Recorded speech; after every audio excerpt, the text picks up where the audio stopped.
Bismillahirrahmanirrahim. Assalamualaikum warahmatullahi wabarakatuh.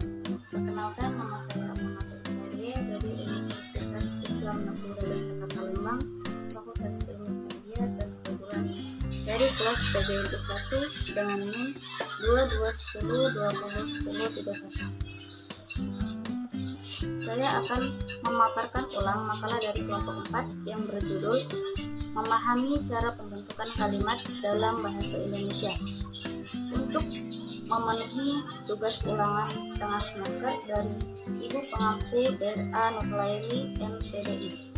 Baiklah, langsung saja. Pengertian kalimat. Pengertian kalimat dibagi menjadi beberapa menurut para ahli, yaitu menurut Arifin dan Kasai, kalimat adalah suatu bahasa terkecil dalam wujud lisan atau tulisan yang mengungkapkan pikiran yang utuh. Menurut Wijono, kalimat adalah suatu bahasa terkecil yang merupakan kesatuan pikiran. Menurut Cook, Elson, dan Pickett, dalam taringan kalimat adalah suatu bahasa yang secara relatif dapat berdiri sendiri, yaitu mempunyai pola intonasi akhir yang terdiri dari klausa. Unsur-unsur kalimat. Dalam pola kalimat dasar, kita dapat menjumpai subjek, predikat, objek, pelengkap, dan keterangan yang merupakan unsur pembangun sebuah kalimat. Subjek atau pokok kalimat merupakan unsur utama kalimat. Subjek menentukan kejelasan kalimat. Pada umumnya, subjek merupakan nomina, frasa nomina, dan klausa. Contoh, saya sedang makan. Predikat merupakan konstituen pokok yang disertai konstituen subjek di sebelah kiri, dan jika ada konstituen objek, pelengkap, atau keterangan wajib di sebelah kanan. Predikat biasanya berupa frasa verba atau frasa adjektiva.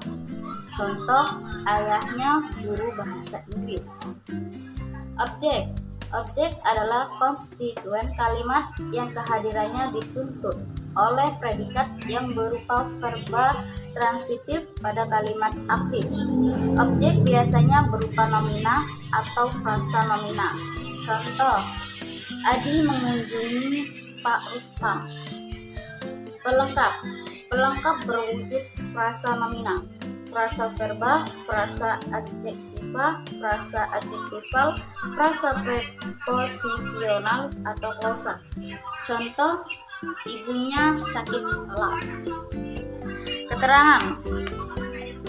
Keterangan merupakan fungsi sintaksis yang paling beragam dan paling mudah dipindah letaknya. Keterangan dapat berada di akhir, di awal, dan bahkan di tengah kalimat.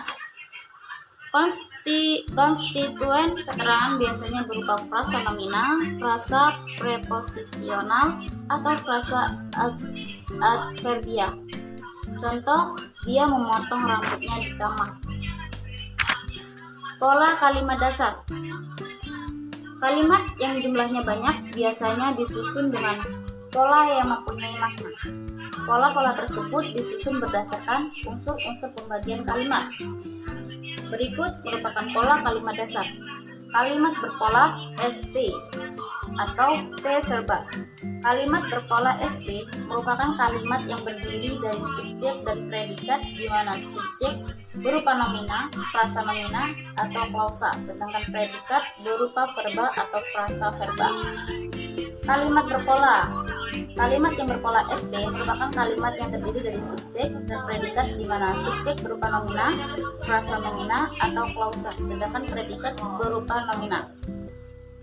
Kalimat berpola SPP adjektiva merupakan kalimat yang terdiri dari subjek dan predikat, di mana subjek berupa nomina, frasa nomina, atau klausa, sedangkan predikat berupa adjektiva. Kalimat berpola SPP. Kalimat yang berpola SPKL merupakan kalimat yang terdiri dari subjek, predikat, dan pelengkap di mana subjek berupa nomina, kata benda, frasa nomina, atau klausa. Kalimat berpola SPO. Kalimat yang berpola SPO merupakan kalimat yang terdiri dari subjek, predikat, dan objek, di mana subjek berupa nomina, kata benda, frasa nomina, atau klausa. Kalimat berpola SPK.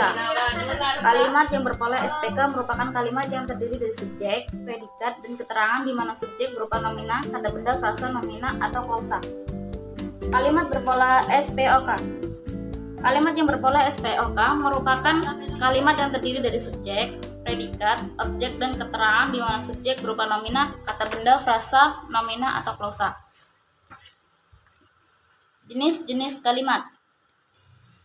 Jenis kalimat menurut jumlah klausanya, yaitu ada dua macam. Kalimat tunggal.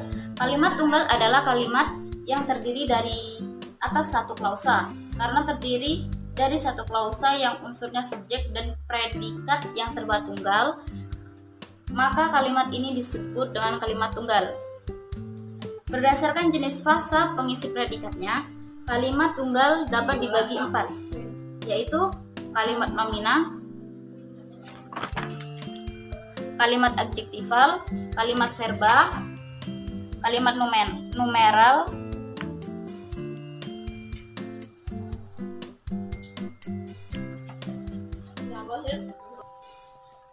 kalimat majemuk. Kalimat majemuk adalah kalimat yang merupakan gabungan dari dua atau lebih klausa tunggal. Kalimat majemuk terbagi menjadi dua golongan, yaitu kalimat majemuk setara. Kalimat majemuk setara adalah gabungan beberapa kalimat tunggal menjadi sebuah kalimat yang lebih besar, dan tiap-tiap kalimat tunggal yang digabungkan tidak kehilangan unsur-unsurnya. 2. Kalimat majemuk bertingkat. Kalimat majemuk bertingkat adalah kalimat yang hubungan pola-polanya tidak sederajat. Salah satu pada kalimat yang lebih tinggi kedudukannya disebut induk kalimat, sedangkan kalimat yang lebih rendah kedudukannya disebut anak kalimat.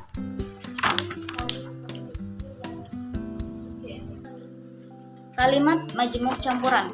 Kalimat majemuk campuran adalah kalimat yang terdiri dari sebuah pola atasan dan sekurang-kurangnya dua pola bawahan, atau sekurang-kurangnya dua pola atasan dan satu atau lebih pola bawahan. Satu pola atasan dan dua pola bawahan. Satu pola atasan dan satu atau lebih pola bawahan terbagi menjadi jenis kalimat menurut kelengkapan unsurnya, yaitu menjadi 2. Kalimat lengkap, kalimat tidak lengkap. Kalimat lengkap adalah kalimat yang memiliki subjek dan predikat. Kalimat tidak lengkap adalah kalimat yang tidak memiliki salah satu unsur subjek atau predikat.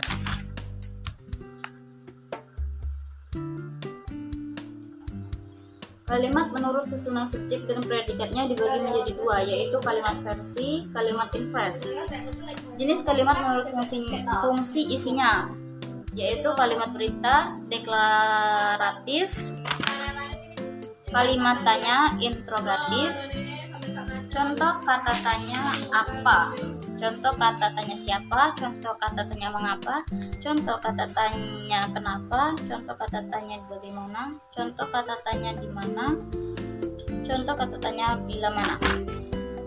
Kalimat perintah imperatif.